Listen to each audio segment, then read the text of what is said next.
नमस्कार, मैं हूं कुमार गजेंद्र। जनपद ऑन द स्पॉट में आपका स्वागत है। हमारे एक दूसरे social media platform podcast with Kumar Gajendra में भी आपका स्वागत है, जहां आप हमें सुन सकते हैं।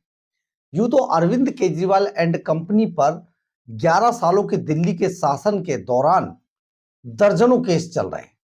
दर्जनों ऐसे ऐसे केस चल रहे हैं जिसके बारे में आप सोच भी नहीं सकते हैं।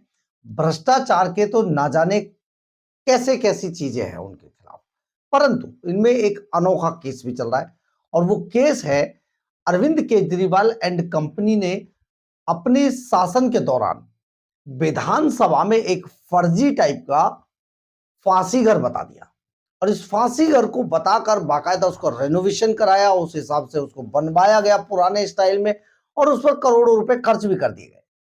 और ये जो फांसी घर बताया गया था, ये बाद में ये लड़ाई फांसी घर बनाम टिफिन घर हो गई और ये बड़ा अनोखा मामला था जिसमें केजरीवाल एंड कंपनी ने केवल प्रचार पाने के लिए साथ में विधानसभा अध्यक्ष को भी अपने साथ, राम निवास गोयल को, वो भी इनके साथ थे और इन्होंने एक फर्जी फांसी घर क्रिएट कर दिया। बाकायदा क्रिएट ही नहीं किया दिल्ली विधानसभा परिसर में, बल्कि इनके साथ ही उन्होंने यहां तक भी इसको कह दिया कि एक सुरंग थी जो दिल्ली विधानसभा परिषद से लाल किले तक जाती थी और लाल किले से विधानसभा तक आती थी। वहां से जो हमारे आजादी के लड़ाई के जो लोग हुआ करते थे उनको लाया जाता था, यहां पर फांसी दे दी जाती थी और इस तरीके का एक पूरा क्रिएट किया गया ड्रामा। और साथ में आरोप लगाए गए केंद्र सरकारों पर पुरानी के, देखिए इतने दिन से यहां पर फांसी घर था और सरकारों ने कुछ नहीं किया, इसको छिपाया।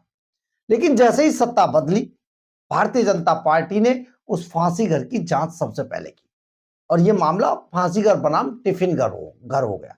और टिफिन घर होने के बाद इस मामले की जांच जिस तरीके से आगे बढ़ी, उससे लगा कि शायद इसमें बहुत बड़ा एक ऐसा लोचा कि एक पार्टी फर्जी तरीके से एक मतलब फांसी घर बता दे, ये अपने आप में बड़ा अनोखा मामला था। पूरी जिस टाइम पर ये मामला आया था, 2022 का ये मामला है। 2022 के अंदर जब ये मामला सामने आया और सारे अखबारों में, चैनलों पर इस मामले को चलवाया गया, तो ऐसा लगने लगा जैसे पूर्व की सरकारों ने सचमुच बहुत सारा अन्याय दिल्ली के साथ किया हुआ है, उन लोगों के साथ किया गया जो आजादी की लड़ाई में सबसे आगे थे। लेकिन भारतीय जनता पार्टी, आम आदमी पार्टी यहां पर हार गई।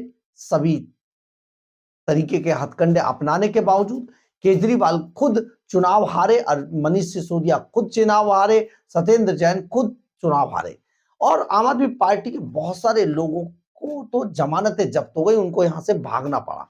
परंतु सरकार बदलने के बाद इस मामले की जो जांच थी वो दिल्ली विधानसभा की विशेष अधिकार समिति को दे दी गई। दिल्ली विधानसभा की जब विशेष अधिकार समिति इसमें जांच करने लगी तो मनीष सिसोदिया, अरविंद केजरीवाल और मनीष सिसोदिया को बाकायदा विशेषाधिकार समिति ने सम्मन भेजकर इसलिए बुलाया कि आप यहां पर आइए और अपना सारी चीजें, जहां से भी आपको जिन सोर्सेज के जरिए ये खबर पता चली थी, उस खबर को आप यहां पर हमें बताइए, हम उस पर जांच कर रहे हैं। लेकिन हर बार की तरह मतलब पिछले 11 सालों में जो दिल्ली ने झेला वो अभी खत्म नहीं हुआ है सिलसिला, जब तक आम आदमी पार्टी एक एक यहां पर उसका कैंडिडेट हार नहीं जाता है। तो हर बार की तरह इस बार भी अरविंद केजरीवाल और मनीष सिसोदिया इस पूरे मामले को लेकर हाईकोर्ट पहुंच गए। शनिवार को हाईकोर्ट के अंदर इसी मामले की सुनवाई थी और इस मामले की सुनवाई में तरह तरह की बातें सामने आई और इसमें 8 जनवरी को अगली तारीख लगा दी गई। लेकिन इस सुनवाई के अंदर जो हाई कोर्ट के अंदर जो वकील जिन्होंने दलीलें दी, उसका कोर्ट आपको सुनना चाहिए, क्योंकि ये कोर्ट काफी कुछ कहता है और ये जिस तरीके से कहता है आपको इस बात को जरूर सुनना चाहिए। हम आपको बताते हैं कि इसमें सारा मामला था क्या और वकील ने क्या कहा।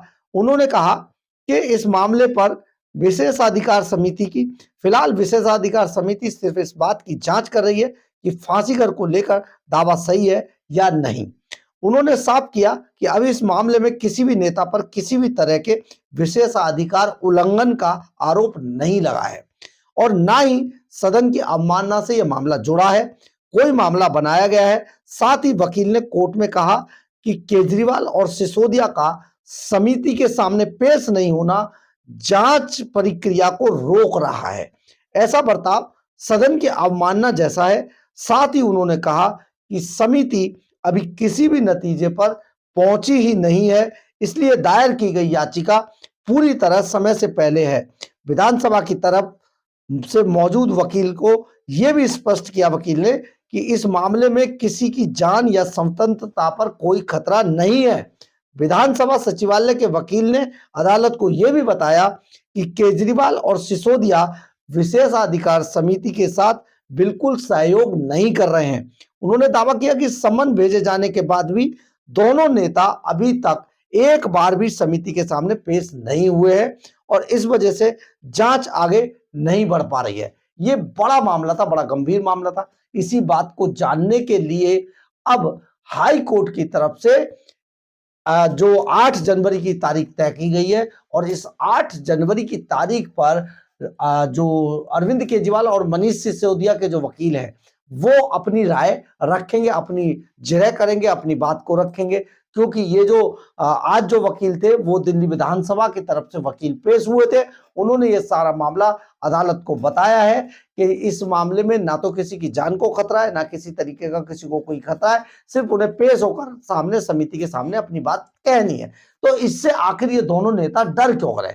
यानी कि हाई कोर्ट आने वाले समय में इस मामले को एक बार फिर से मनीष सिसोदिया अरविंद केजरीवाल को कह सकता है कि आप जाइए और विशेष जो समिति है, दिल्ली विधानसभा की विशेषाधिकार समिति है, उसके सामने पेश हो जाइए और आपको पेश होकर अपनी बात रखनी चाहिए। ये बहुत जल्दी बहुत कुछ होने वाला है, यानी कि आने वाले समय में ये मामला भी दूसरे मामलों की तरह अरविंद केजरीवाल एंड कंपनी इसे लेकर फिर सुप्रीम कोर्ट तक जाएंगे। यानी कि पैसे और समय की खूब बर्बादी। अभी हम आपको यहां पर यह भी बता देना चाहते, जो हमारे सूत्र बताते, हम इसमें कुछ नहीं कह रहे कि अभी भी अरविंद केजरीवाल एंड कंपनी जो आज ये अदालतों में जो केस लड़ रही है, उसके पीछे कहीं ना कहीं पंजाब के खजाने का पैसा यहां तक केस लड़ने तक के लिए भेजा जा रहा है, बर्बाद किया जा रहा है पैसे को। जैसे एक समय पर दिल्ली के खजाने के पैसे को अरविंद केजरीवाल एंड कंपनी ने अपनी व्यक्तिगत लड़ाइयों के लिए जो नाहक में खड़ी की गई थी, जिनका कोई सर पैर नहीं था, उनको लड़ने के लिए बड़े बड़े वकीलों को खड़ा किया और उन वकीलों पर करोड़ों रुपया फीस के रूप में फूंक दिया। तो आज पंजाब का खजाना भी इसी तरीके से उड़ाया जा रहा है, पानी की तरह बहाया जा रहा है। तो अरविंद केजरीवाल एंड कंपनी का ये पूरा मामला जो फांसी घर बनाम टिफिन घर के रूप में जाना जा रहा है, आने वाले दिनों में बहुत कुछ आपके सामने साबित करेगा, लेकर आएगा और बहुत सारा चौंकाने वाले तथ्य आपके सामने आएंगे। बहरहाल, अगर आपको हमारी ये खबर अच्छी लगे तो आप इसे लाइक, सब्सक्राइब और शेयर जरूर करें। कमेंट्स बॉक्स में अपनी राय जरूर लिखें, इससे हमें बहुत बहुत बहुत ऊर्जा मिलती है। जय हिंद, जय भारत।